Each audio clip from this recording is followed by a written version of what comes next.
Hello everyone. Welcome to our channel. Story 1. The Whispering Shadows.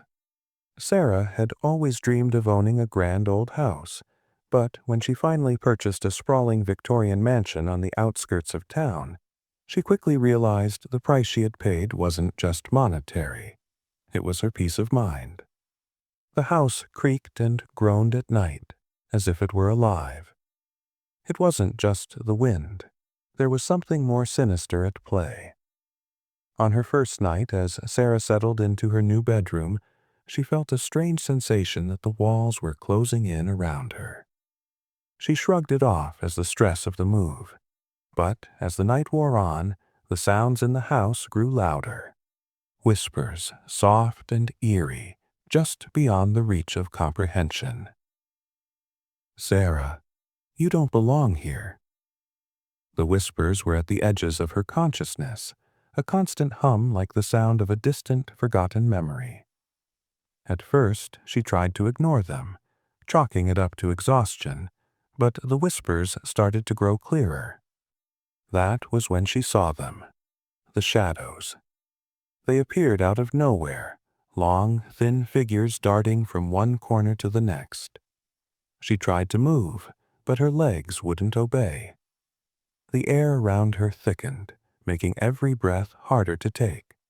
The whispers turned into growls, low and guttural. "Stay with us. Forever." Suddenly, a figure loomed before her. It was tall and faceless, its form wrapped in dark, swirling shadows. She opened her mouth to scream, but no sound came out. There ached for her, and with one touch, everything went black. Figure weeks later, her neighbors spoke of the house with hushed voices, but no one dared approach it. The whispers, they said, had never stopped. Some even claimed they heard Sarah's voice on the wind, calling for help, but no one could answer her call. Story 2. The Reflection. Tom had always been meticulous, cleaning his apartment with a precision that bordered on obsessive. His bathroom mirror was spotless, gleaming under the bright light of the overhead bulb. He'd never given it much thought, until that night. As he stepped out of the shower, steam clouded the glass, but what caught his attention wasn't the fog. It was the strange movement of his reflection. At first, it was just a slight delay. When he moved his hand to adjust his towel, the reflection did the same, but a fraction of a second too late. It wasn't much, but something felt off. His heart skipped a beat. Then it happened again. His reflection didn't follow his lead, but this time it wasn't mimicking him. It was grinning at him. A wide, creepy grin that wasn't his. Tom froze. His reflection wasn't just delayed anymore. It was now acting on its own. The smile grew wider, more sinister. The eyes locked on his with an unblinking, unnatural intensity. His own face stayed calm, but the reflection's lips stretched unnaturally, revealing rows of jagged black teeth. Tom's stomach churned. "What the hell is going on?" he muttered to himself. He backed away, but his reflection didn't. It simply continued to grin. As he turned to leave, he caught a glimpse of the reflection's hand moving toward the edge of the mirror. The glass seemed to ripple, the fingers reaching through the surface like a liquid, pulling him toward it. The last thing Tom saw before he blacked out was the distorted, nightmarish face of his reflection laughing back at him. Story 3. The Midnight Caller.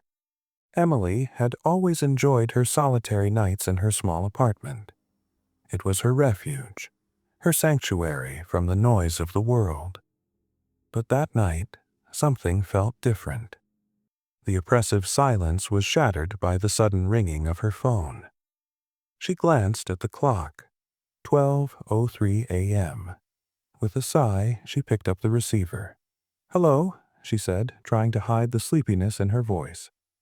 There was a long pause before a voice, low, cold, and breathy, answered. "Emily, I'm watching you." Her blood ran cold. She jerked the phone away from her ear, her heartbeat quickening. Was this some kind of prank? She didn't know anyone who would call her at this hour. "Who is this?" she demanded, but the line was eerily silent. The hairs on the back of her neck stood up as a chill swept through her. Suddenly, her phone buzzed. A text message appeared. "Check your window." Her mind raced, but her body froze. She didn't want to look. The curtains were pulled just enough to peek outside, but the thought of what might be waiting made her skin crawl. After a long moment of hesitation, she stood up slowly, her feet dragging on the hardwood floor. She inched toward the window, pushing aside the curtain just enough to peer out. There, standing in the darkness, was a figure. A tall shadow, unmoving, watching her. Her pulse pounded in her ears as she backed away, suddenly overwhelmed with the need to lock every door, every window. But as she turned away from the glass, the phone buzzed again. Too late. The lights flickered, then died. The room was plunged into darkness. Emily scrambled for her phone, but it slipped from her grasp, falling to the floor with a dull thud. Then the voice returned, a sinister whisper in the dark. "I'm already inside." Her breath hitched as she heard footsteps, slow and deliberate, approaching from behind. She turned, but there was nothing there. Still, she knew she was no longer alone. Story 4. The Haunted Lullaby. Lila had been babysitting the Johnson twins for years, but tonight was different. The house felt oppressive, the air thick with an uneasy stillness. Even the twins seemed off. They were eerily quiet, their eyes darting around the room with a look of both excitement and fear. Lila tucked the younger of the two into bed, humming a soft lullaby to calm her. But as the last note left her lips, a strange sound broke through the silence. A soft melody, a lullaby she didn't know, echoed from the shadows. At first she thought it was a toy or the radio, but there were no toys in the room and the radio was off. The song seemed to come from nowhere, growing louder as the air around her grew colder. "Hush, little baby, don't say a word." The hair on the back of Lila's neck stood up as she turned toward the source of the music. In the corner of the room sat an old porcelain doll, one of the twins' favorites. Its eyes glowed faintly in the dim light, and its mouth was twisted into a strange, unnatural smile. Lila approached it cautiously. The lullaby grew louder, more distorted, its melody turning dark and haunting. The doll's head turned on its own, and in a voice that wasn't quite human, it whispered, "Play with me." The twins giggled, but there was something wrong about their laughter, too high-pitched, too hollow. Panic seized Lila's chest as she grabbed the twins and rushed to the living room, but the doll was already there, sitting on the couch. Her eyes went wide. She couldn't explain it. She couldn't comprehend it. The doll wasn't just a doll anymore. It was something far more terrifying. The lullaby stopped abruptly, replaced by a voice, deep, hollow, and filled with malice. "You came back." Story 5. The Wrong Key. Ethan came home late one night after an exhausting day at work, his mind foggy from lack of sleep. As he fumbled for his keys, something felt off. The air around him felt unnaturally still.